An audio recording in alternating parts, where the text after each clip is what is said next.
আসসালামু আলাইকুম প্রিয় বন্ধুরা, আমরা এই মুহূর্তে দেখতে পাচ্ছি ইজতেমায় সবাই একসাথে মিলেমিশে বসে মুড়ি খাচ্ছেন এবং অনেক সুন্দর একটি দৃশ্য আমরা দেখতে পাচ্ছি। সবাই মিলেমিশে খাওয়ার মধ্যে যে আনন্দ রয়েছে তার একটি জ্বলন্ত দৃষ্টান্ত আমরা দেখতে পাচ্ছেন। সবাই মিলেমিশে একসাথে খাচ্ছেন। ইজতেমায় অনেক দূর দূরান্ত থেকে লোকজন এসেছেন এবং তারা ইজতেমায় অংশগ্রহণ করেছেন। এটি রাজশাহীর নওদাপাড়ায় অনুষ্ঠিত হচ্ছে তাবলিগ ইজতেমা, যেটি আহলে হাদিস কর্তৃক আয়োজন করা হয়েছে। আমরা সেটি দেখতে পাচ্ছি। সিদ্ধান্ত নিয়ে পেটের বাচ্চা নষ্ট করতে পারে, তখন যখন এ বিষয়ে গ্রহণযোগ্য ডাক্তারের একটা টিমের মাধ্যমে নিশ্চিত হওয়া যাবে বিষয়টি, এবং তারপরে যদি এরকম সিদ্ধান্ত নেয় নিতে পারবে। অন্যথায় কোনো ডাক্তারের কথা শুনে এমন সিদ্ধান্ত নেওয়া যাবে, নিশ্চিত হতে হবে।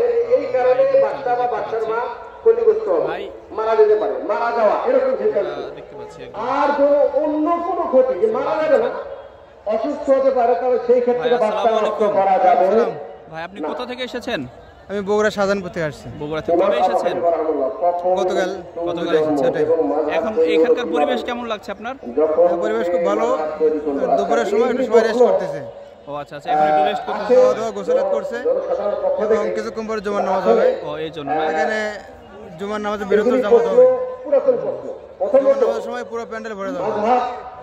আল্লাহ তৈরি করেছে, আল্লাহ তৈরি করে নেই, রসুল তৈরি করে নেই, এবং মাযহাবের যারা আইম্মাতুন আছেন। আসসালামু আলাইকুম, কেমন আছেন আপনি?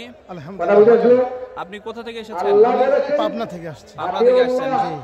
এই ইজতেমাটা কেমন লাগছে আপনাদের কাছে? আজকে এইবারের যে ইজতেমা আর আব্দুল্লাহ সাকিব ভাইয়ের যে বক্তব্য, এটা আমার কাছে সবচেয়ে ভালো লাগেছে। এটাই আমার এই ইজতেমার সবচেয়ে ভালো।